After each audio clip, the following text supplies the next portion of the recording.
इस तरह का जिस तरीके से आप इक़्तिदार में वो आपको ही कबूल हो। बिलावल साहब इस तरीके से इक़्तिदार में कभी नहीं आएंगे इंशाअल्लाह ताला। वो जब भी आएंगे, बिलावल साहब जब भी आएंगे इंशाअल्लाह ताला अवाम की सपोर्ट पे आएंगे, अवाम के मैंडेट पे आएंगे, आप लोगों की तरह नहीं आएंगे।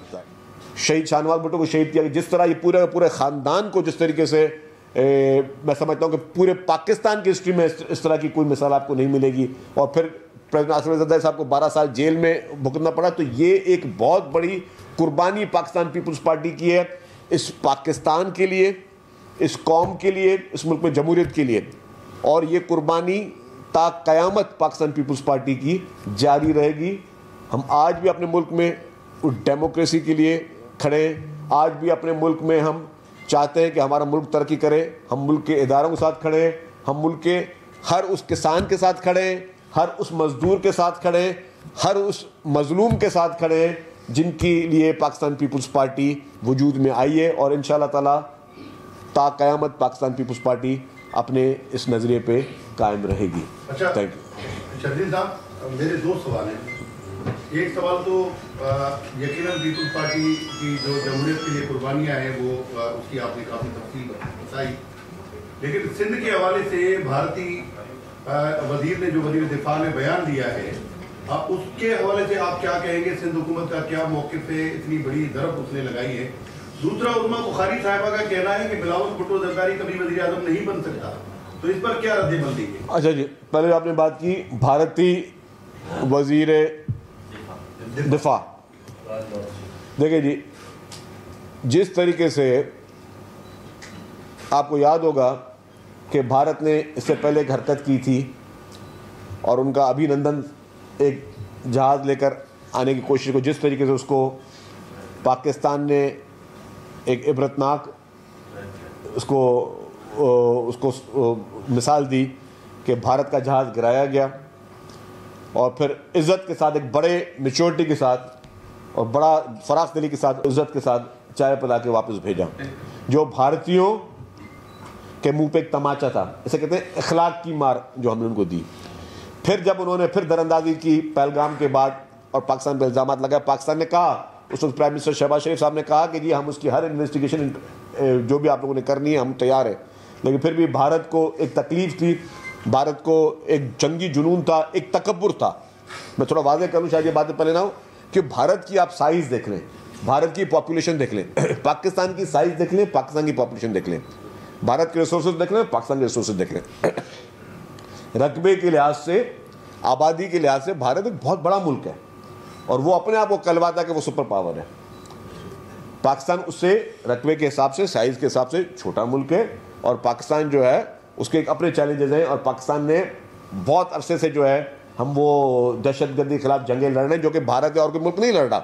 हमारे सारे रिसोर्सेज, हमारे जो कुर्बानियाँ हैं हमारे अफवाजों की, हमारे सोल्जर्स की, हमारे जवानों की, हमारी आवाम की, हमारे वकला की, हमारी पूरी सिविल सोसाइटी जिन्होंने बॉम्ब ब्लास्ट और दहशतगर्दी के ये वाक़यात देखे, तो देखें पाकिस्तान कितने सालों से जो है अफगान वॉर के बाद से पाकिस्तान कितने सालों से जो है इन चैलेंजेस को भी फेस कर रहा है। वो चैलेंजेस में आपने देखा कि मार्केटों में, बाज़ारों में हमेशा इस तरह के ब्लास्ट होते, तो उन सारी चीज़, और भारत को वो चैलेंजेस नहीं थे। इसके बावजूद जो मैंने डायनामिक्स दिए, जब भारत ने ये हरकत की, तो जिस तरीके से हमारी एयरफोर्स ने और हमारी फोर्सेस ने जिस तरीके से भारत को एक इबरतनाक शिकस्त दी है, तो इस वक्त भारत और उसकी पूरी हुकूमत वो शर्मसार है, वो किसी को मुंह दिखाने के काबिल नहीं है। वो कहीं पे दुनिया भर में उनको जग हंसाई हो रही है। जो अपने आप को सुपर पावर कहते थे वो लोग तो कहते हैं भाई तुम इतने बड़े सुपर पावर, तुमको तुम्हारा हशर क्या किया पाकिस्तान ने, जिससे तुम्हारे राइफल जहाज़ों को जिस तरीके से गिराया गया। और मतलब इसके बाद और फिर इंटरनेशनली भी आप देखें कि भारत जो है वो आइसोलेशन में जा रहा है, तो जाहिर है वो इसकी इस तरह की ख्वाहिश या शोशे छोड़ते रहेंगे। सिंध अल्हम्दुलिल्लाह इंटैक्ट है, सिंध ता क़यामत तक पाकिस्तान के साथ इंटैक्ट रहेगा। ये भारतीय वज़ीर दिफा और उनकी ख्वाम ख्याली भी होगी, उनके ये एक वो उनके ख्वाब हो सकते हैं, ये ख्वाब कभी उनकी ताबीर नहीं होगी। पाकिस्तान बनाने वाला सूबा सिंध है। सिंध ने करारदाद सिंध असम्बली ने पास की, जिसके बाद पाकिस्तान वजूद में आया। सिंध ता क़यामत जो है वो अपने मुल्क प्यारे वतन पाकिस्तान के साथ इंटैक्ट रहेगा। भारतीय शोशे, भारतीय ख्वाहिशें जो हैं मैं समझ उसकी कोई वैल्यू नहीं है। जहाँ आपने उस्मा बुखारी साहबा की बात की, मैं तो उसमें से कमेंट नहीं करना चाहता। उन्होंने क्या कहा, सॉरी बताएं। बिलावल भुट्टो जरदारी कभी वज़ीर आज़म नहीं बन। अच्छा, अब मैं उनसे एक रिक्वेस्ट करूँगा मोहतरमा, आप ही जिस तरीके से, अब मैं ज़्यादा नहीं तफसीलात में जाना चाहता, इस तरह का जिस तरीके से आप इक़्तिदार में, वो आपको ही कबूल हो। बिलावल साहब इस तरीके से इक़्तिदार में कभी नहीं आएंगे इंशाअल्लाह ताला। वो जब भी आएंगे, बिलावल साहब जब भी आएंगे इंशाअल्लाह ताला अवाम की सपोर्ट पे आएंगे, अवाम के मैंडेट पे आएंगे, आप लोगों की तरह नहीं आएंगे इक़्तिदार पे। सूबे के हवाले से आपने कहा कि भारत की बात हो रही है, लेकिन एक मीडिया ग्रुप का मालिक आके यहाँ पे लाहौर से कराची यूनिवर्सिटी और दीगर उसमें बातें करता है, डिवीजन होनी चाहिए, अगर ये कराची ना जुड़ा दुबई से आगे निकल जाएगा। लेकिन सियासी जमातों के बाद अब ये मीडिया मालिकान भी इस तरफ आ गए, किसका ये शोशा हो सकता है? और फिर भारत को तो छोड़े, अपने लोकल जो है वो भी अब बातें करने लगे हैं। सियासी जमातें जो कराची की थी, अब उसका जो हाल हो गया, मेरा क्या कहेंगे इस पे? तो रिपीट करिए इसको। मैं कह रहा हूँ कि एक मीडिया मालिक जो है अच्छा के चेयरमैन है जी आमिर महमूद, वो इधर आके उन्होंने पूरा प्रोग्राम किया है, इस शोशा जो है नया शोशा एक चैनल का मालिक फितने का सबब बन रहा है, मुल्क में तफरीक अच्छा जी, ये देखिए मेरी बात सुने। आईने पाकिस्तान में हर चीज़ का इलाज मौजूद है। अगर किसी को भी सूबा बनाने का शौक़ है पूरे पाकिस्तान में, उसके लिए एक प्रोसीजर दिया गया है। उस प्रोसीजर को अडॉप्ट कोई इसने करना है तो कर ले। अगर आप समझते हैं कि उस प्रोसीजर के तहत कोई चीज़ आपकी कोई ख्वाहिश पूरी हो सकती है तो आप देख लीजिएगा।